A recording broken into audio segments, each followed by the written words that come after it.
that was announced by the Prime Minister during his recent budget presentations, which is really changes to the vehicle import regime for agriculture and fisheries sector.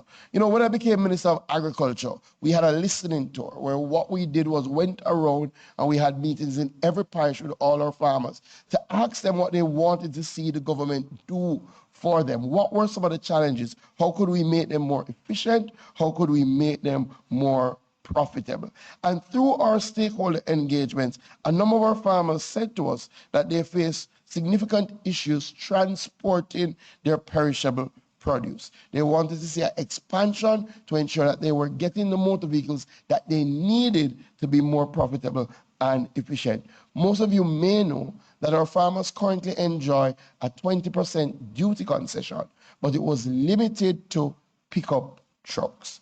I'm pleased to announce that Cabinet has now approved an expansion of the categories, so our farmers will be able to get a 20% duty concession on panel vans and small trucks, small refrigerated trucks as well.